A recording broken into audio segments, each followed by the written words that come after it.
마켓콕 헤드라인 시간입니다. 어제 장마감 이후부터 개장 전까지 중요한 소식들 함께 정리해 보겠습니다. 네, 첫 번째 소식은요. 이 미국 재무부가 환율 보고서를 통해 우리나라를 환율 관찰 대상국에서 제외했다는 소식입니다. 로이터 통신에 따르면 재무부는 이날 반기 환율 보고서를 공개했는데 한국과 스위스가 환율의 관찰 대상국에서 제외됐습니다. 반면에 베트남은 다시 한번 환율 관찰 대상국에 지정되는 모습이었고요. 이 재무부 측에서는 베트남이 모니터링 기간 동안 글로벌 경상수지 흑자가 임계치를 초과하여 관찰국의 목록에 다시 한번 포함됐다고 밝혔습니다. 이에 따라서 재무부의 반기 환율 보고서는 베트남, 중국, 독일, 말레이시아, 싱가포르, 대만이 2023년 6월에 끝난 4분기 관찰 대상국 목록에 포함이 됐고요. 주요 무역 대상국 중에서는 환율 조작국은 없었습니다.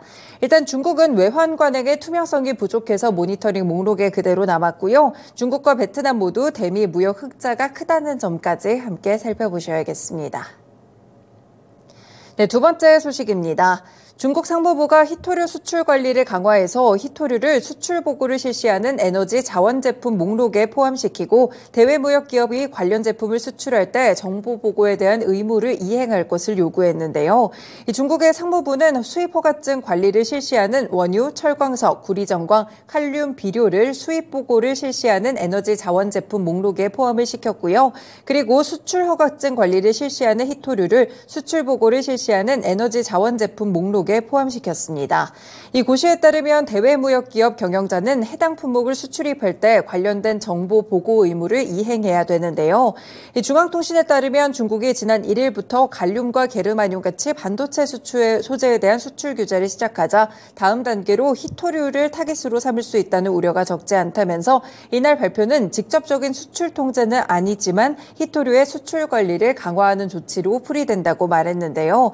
이 앞서서도 리창 중국 총리가 희토류에 대해서 전략적 광물 자원이라고 이야기하면서 희토류의 탐사, 개발, 활용과 표준화된 관리를 총괄해야 된다고 강조한 바가 있었습니다. 이렇게 에이펙에서 미중의 정상회담이 열리지 않을까 기대감을 안기 얼마 전에 이런 소식이 또 나오게 됐는데요. 이에 따라서 시간외에서도 많은 종목들이 상한가에 들어가는 모습이었습니다. 삼화전자, 티플렉스, 동국 RNS, 유니온까지 오늘 주가 흐름 정규장에서 체크해 보시길 바라겠습니다. 네, 세 번째 소식은 단독 보도인데요. 삼성전자와 구글 그리고 퀄컴의 XR 동맹이 내년 말 처음으로 출격하게 됩니다.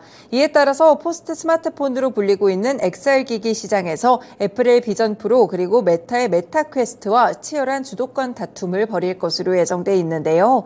삼성전자의 모바일 경험 사업부는 첫 XR 기기의 생산 시점을 내년 12월로 확정했습니다. 현재 초도 생산 물량은 3만 대 정도로 잡았는데 하반기 언팩 행사에서 관련된 XR 기기를 소개할 것으로 전망되고 있습니다. 삼성전자가 디바이스 제조를 맡고요. 퀄컴이 반도체 칩셋 설계를 그리고 구글이 OS와 소프트웨어 개발을 맡으면서 역할 분담을 하게 되는데요. 삼성으로서는 고성능 메모리와 파운드리에서도 신규 수주 확보가 가능해지기 때문에 상당히 유리한 조건이다라고 보실 수 있겠고요. 이 세 기업이 반 애플 동맹을 맺게 되는 것입니다.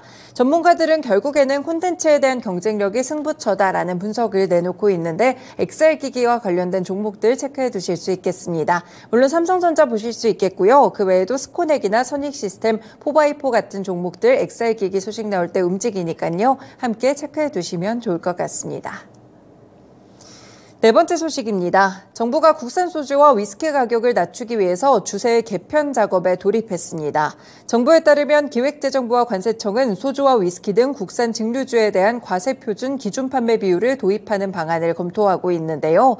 이 기준 판매 비율은 개별 소비세 과세 표준을 산정할 때 적용하는 비율입니다. 그래서 일종의 할인율이라고 보시면 될 것 같은데요. 제조장의 반출 가격에 기준 판매 비율을 곱해서 계산한 만큼 과세 표준에서 제외하기 때문에 그만큼 소주나 위스키 가격이 낮아지는 효과를 불러올 수 있겠습니다. 이번에 주세 개편 작업이 들어간 곳은 지난달 국정감사에서 국산과 수입 주류 간 형평성 제고가 필요하다는 지적이 나왔기 때문이고요. 또한 얼마 전에 이 소주 가격이나 맥주 가격에 대해서 계속해서 기업들이 인상하겠다고 발표하자 이 부분이 영향을 미쳤다는 해석들도 나오고 있습니다. 결국에 주류 가격 움직일 만한 재료니까요. 관련 종목들 체크해 두실 수 있겠고요. 하이트진로나 무학, 롯데칠성 또는 풍국주전 같이 원료 관련 종목들도 주목해 보실 수 있겠습니다. 네, 다음 소식입니다. 에코프로의 자회사인 에코프로 머티리얼즈가 공모가를 희망밴드 최하단인 36,200원으로 확정했습니다. 에코프로 머티리얼즈는 지난달 30일부터 이달 3일까지 닷새 동안 국내외 기관 투자자를 대상으로 수요 예측을 진행했는데요.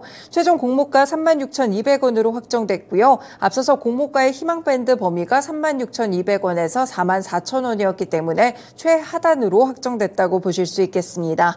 이번에 기관의 신청 물량들을 봤을 때 31%가 희망밴드를 초과해서 신청을 했고요. 밴드 내에서 32.5% 그리고 하단 미만으로 주문된 비율도 19.8%에 달했는데요. 미래에셋증권에서 이번에 상장을 주관했는데 경제 성장과 이 불확실성에 대해서 또 높은 기준금리가 장기간 이어질 수도 있다라는 우려도 있었기 때문에 주식시장이 불안정해졌고 정상적인 수요 예측이 어려웠다라고 평가했습니다. 해외와는 달리 국내 기관 투자자들은 일부 양극화되는 모습들을 보였다라고 평가하기도 했었는데요.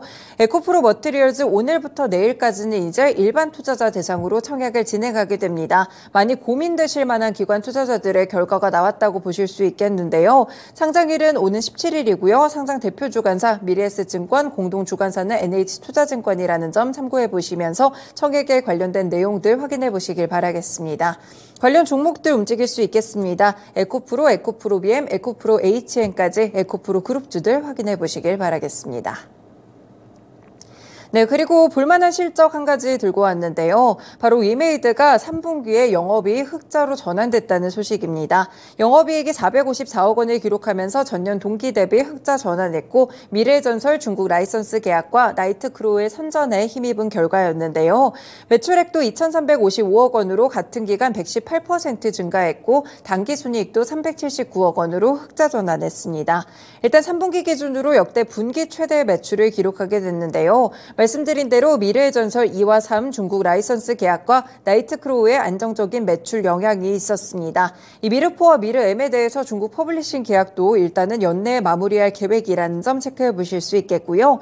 내년에는 매분기 게임을 출시하는 것을 목표로 잡고 있는 가운데 현재 위믹스 블록체인 사업도 활발하게 확장하고 있습니다. 이와 더불어서 위메이드 맥스 그리고 위메이드 플레이 역시나 나쁘지 않은 실적을 기록했는데요. 영업이익 기준으로는 모두 흑자를 기록했다는 점 전해드리면서 오늘 위메이드 그룹주들에 대한 투자 소식 살펴보실 수 있겠습니다. 시간외에서도 위메이드 소폭 상승하는 흐름이었는데요. 위메이드, 위메이드 맥스, 위메이드 플레이까지 오늘 주가 흐름 살펴보실 수 있겠습니다. 네, 이렇게 개장 전에 중요한 소식들 6가지 전해드렸습니다. 마켓콕 헤드라인이었습니다.